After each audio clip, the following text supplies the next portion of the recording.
Welcome to another episode of The Morning Meeting. I am your host, Julio Briones. This is the show where we try to help you get your livelihood in order so you can live the life you want. If you're a newcomer to these shows, thank you very much. Please don't forget to hit the subscribe button down below and hit the little notification bell in order to keep getting future episodes. So in today's world, we have a lot of things to worry about.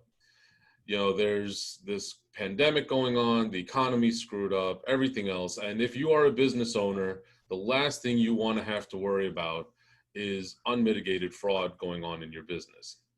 And today we are joined by Alexander Hall of Dispute Defense Consulting. Sorry about that, got tongue twisted. And he's going to tell us quite a few things and educate us on how, what he does, how he can help us, and a few tips on how you can help yourself. So Alex, thanks so much for being on the show. So why don't you introduce yourself a little bit? You'd probably do a better job than I just did, and let our viewers know exactly what it is you do and why you do it. All right. Well, thank you so much for having me on. It's a pleasure. Over at Dispute Defense, what we do is kind of a two-part system. The first part comes in helping merchants to identify the different ways that fraud affect them. And that comes in many different forms, whether it's payment methods coming in or in cash, check, credit card, all those things.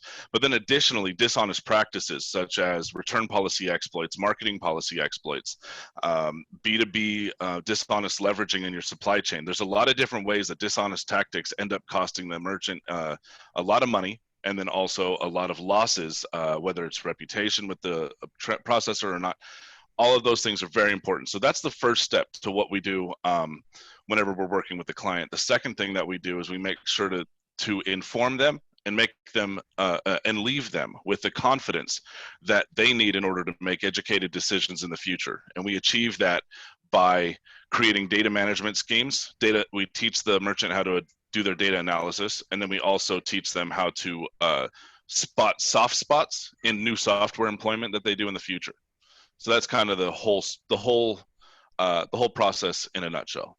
So basically, you not only teach them to look for where the problems are, but how to kind of get ahead of things so that they don't keep happening? Yes, sir. All right, fantastic. That's a very interesting, and I got to say, I'm not going to say unique, but not a common type of consulting. What made you get into this? Like, what's your why?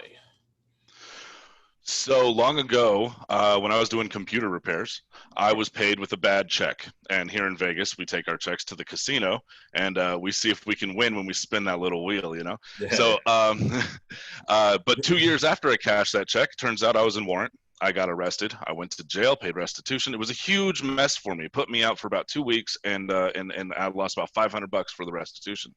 Wow. Anyway, after that, I decided if this made it to me, who else is it making it to? It didn't look bad to me. The check didn't look bad to me. So I started looking into what the security features are and all the security measures that are on all these different payment methods. And it was just a world of fun to learn all of these things that are just on these little pieces of paper that we give people for their services. You know, it's just crazy. So now fast forward about 8 years, and the COVID shutdown took place, and I have taken the long overdue step of bringing my services to the national level and into the e-space. So far, our practices, policies, procedures have been affected, have been employed against, I think we're at $500 million in transactions. Wow. Yeah, we're moving up. We're doing pretty good stuff. That's awesome. That's awesome. That impressive story. I mean, to stumble like that and to come back, that is definitely something that you don't hear a lot about. And, also to be able to take your experience and to turn it into a way to solve a problem that potentially affects millions of business owners, that, I can imagine you have to have clients, small business, mom and pop. I think we were talking in the pre-interview about the hot dog stand on the corner, all the way up to, the giants like Walmart and Target. How does your process differ really between those two extremes? So it differs based on the systems that are in play by the merchant. So if you think about the example of the hot dog stand on the corner, everything he gets is going to be cash. He's not going to be accepting check. He's not going to be Right. having a credit card swiper down there. So he needs to know what the security features are of cash. He needs to know how to identify fraudulent materials. But it pretty much ends there until he establishes new systems, whether it's e-commerce or gets a retail store and starts accepting checks, whatever it may be, Right. until his system develops. That's all he really needs. Now, when you start thinking about companies like Walmart, that's when they have the full spectrum. They got they're going to have everything available to them, and they need to identify their soft spots. So that could be your return policies, that could be your marketing exploits, that could be your supply chain leverage, that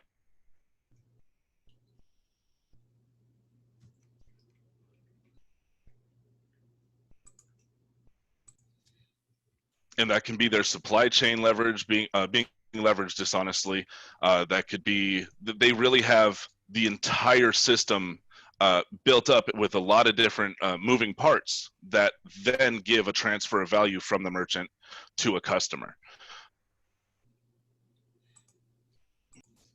Wow, that's really interesting about the supply chain and everything else. But now here's a question. Like my company, we specifically work with the private pay home care industry. So they don't really deal with cash. They deal a lot with, transactions on ACH. They deal a lot with, physical checks and a lot with credit card payments. How would a business like them protect themselves? Because I'll tell you, one of the biggest things that happen in this industry deal with like the people calling the credit card. They'll pay. Now they've got, 8, 10, $12,000 that they've paid to the business owner. Then they call their credit card company and say, no, I didn't charge that. How do you defend against that type of fraud? Okay, so that is called friendly fraud, and that's a kind of misleading term, but in the industry we call that friendly fraud, where it's a genuine, authentic transaction that then later gets disputed in a chargeback. Right. So the best way to defend yourself against something like that is to have different security measures in place as you go through the process. So for the medical industry, what I would suggest doing is having a signed copy with a signed copy of what to expect, like what service you're providing, Right. what the outcome is going to be. It's more or less a receipt, but I would really get a copy of the ID, get a copy of the card that's going to be used for payment. You can redact the first 12, so at least the last 4 are represented, and have that preemptive to making the charge. So then you make the charge, they sign it with their signature that matches the ID, do all these 2 or 3 security checks, the cross-referencing, and you're going to be protected against that, because now when the chargeback comes back for the medical merchant there, you can respond by saying, hey, this customer or this patient, is that the right term? Client. The client signed the paper. Here is the card they used. Here's the ID they used. The signature matches. Here's everything that is outlined. They agreed to the terms. That is your best way to handle that, and that applies to mechanics. That applies to any service industry individual. Outline what you're going to provide. Verify the payment information, verify the identity of the client or the customer, and then be prepared for the chargeback if it does ever come back that way. Fantastic. Good information to know.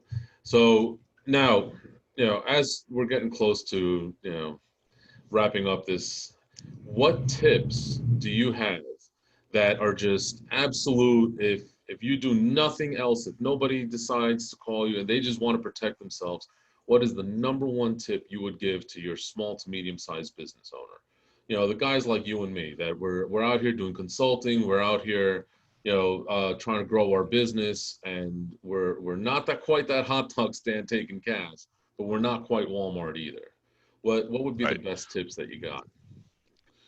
So I would say that the best thing for you to do is to understand what has taken place during your operation, and the way that the picture is going to be painted by your chargebacks. Your chargebacks are going to paint the picture of your pain points. Right. So if you understand the data that's given to you by your chargebacks, you're going to have a good representation of where your soft spots are. That's what I call them. I call them your soft spots, and where you're going to do that. So that's one. Get a good, firm understanding of what's going on with your chargebacks. Two would be to understand exactly where all your losses are. If you have 100,000 in merchandise coming in, and before the next cycle is completed, you didn't sell $100,000 worth of product, but that you don't have $100,000 worth of product, you need to start tracking what kind of gifts were given out, what kind of buy one get one offers were exploited. That goes from the customer service team to the marketing team to the accountants. You have to make sure that you take into consideration every loss that your company experiences, and understand that losses due to fraud are not operational expenses. They're not operational costs. There's no ROI when you lose money due to dishonest practices. It's just gone. So we got, make sure you understand what the story that your chargebacks are telling you. Make sure that you are aware of where your losses are. And then third is just keep yourself as secure as possible by making sure that if you're in an in-person retail environment, that you understand how to identify counterfeit materials. If you're in an e-commerce environment, that you understand how to leverage the data points that are available to you on your e-commerce platform and do transaction analysis. Those are the three things that are going to set you up on a really good platform, or provide a really good platform for you to develop your defense against fraud. That's awesome. Great tips. Thank you so much. Now, how can we find you? Give us a couple of things. Facebook, LinkedIn, however, just a couple of quick ways we can find you if we need to get a hold of you, or anything else you'd like to mention. Sure. So I have a website, www.disputedefenseconsulting.com. From now until August 31st, I am offering my book for free. That's going to give you a good understanding of how to begin your development. It's an ebook, 18 pages, quick reference. It goes over all your payment methods, the security measures. It goes over the e-commerce environment, what chargebacks are, how to build a defense against them. It's pretty solid, and it's for all the beginners out there who are just now looking into fraud prevention. So that's the website. Yeah, all the links for this are going to be down below, by the way, just in case you missed that. Don't have to worry about constantly pausing the video, but go ahead. Where else? I have the company page on LinkedIn and Facebook. I have my personal page on Facebook, LinkedIn, and Twitter, and that's just Dispute Defense Consulting, or you can search me to get in direct contact. That's Alexander Hall. And that's everywhere I'm listed so far. Hopefully things will change soon. Fantastic. Well, listen, it was an absolute pleasure to have you on. I gotta say, amazing service. I definitely learned a couple of things that, I have to go back now and review my service agreements, make sure I have some of the spaces for what you mentioned on there. And thank you so much for being on. Thank you. It was an absolute pleasure. It's great to meet you finally. Yes, yeah. We've been going back and forth on this for a little while. And thank you all for watching. This has been the morning meeting, where we help you get your livelihood in order so you can live the life you want. And once again, don't forget, hit the subscribe button down below. Give us a thumbs up if you like the video. And if you have any questions, comments, or concerns that you would like to have answered by us, or would like us to forward along to Alex on dealing with fraud mitigation, or anything about his company or business, or if you just don't like how his hair is, it's all right. Leave a comment below and let us know. Thanks again. It's been great talking to you all. Take care.